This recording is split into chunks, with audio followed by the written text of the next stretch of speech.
malaki ang tsansang mapalaya si dating Pangulong Rodrigo Duterte.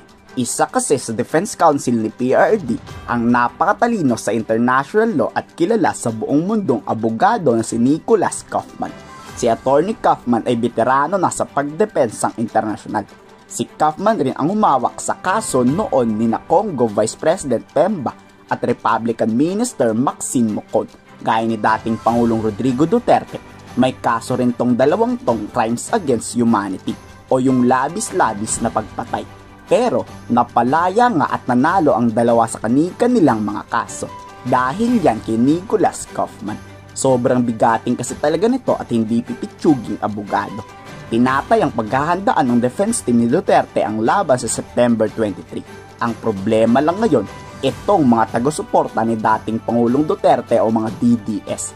Pati kasi yung presiding judge ng ICC hinaharas na nila ngayon. Binubuli online. Pag daw yan napikon at napersonal, baka imbis na makalaya si dating Pangulong Duterte, panghabang buhay tong makukulong dahil sa inyo. Malabong ngayon, lalo ng sobrang ang gugulo ng mga supporters ni President Duterte to the point na talagang hinaharas pa online yung mga ICC judges and officers natin, no?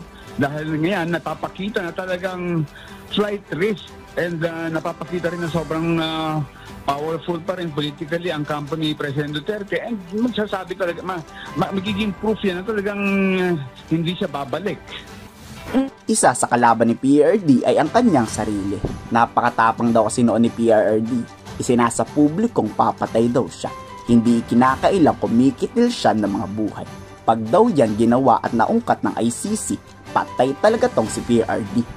Na sinong magaling na abogado ang kukunin mo sa ganitong kaso kung ang numero unang testigo ng prosecution ay yung akusado mismo dahil sa dami ng kanyang mga sinabi that really incriminate himself, talagang wala effect pa rin. So kung ganyan na the biggest and most important witness of the prosecution is the accused himself, naku, ewan ko kung anong klaseng tumbling ang gagawin ng magiging abogado niya.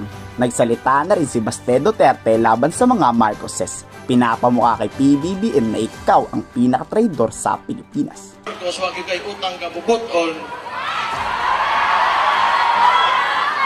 ang imong amahan gipalubong sa akong amahan, ang akong amahan gipapreso nimo.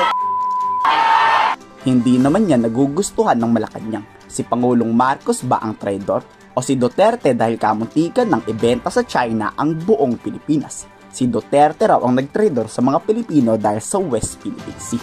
Naging tuta din daw si Duterte ng mga Chinese. Hindi po dapat mahinto ng utang na loob ang pagpapatupad ng batas. Hindi po dapat traidorin, katulad ng aking sinabi, ang pagpapatupad ng batas, ang pagpapatupad ng commitment with the Interpol.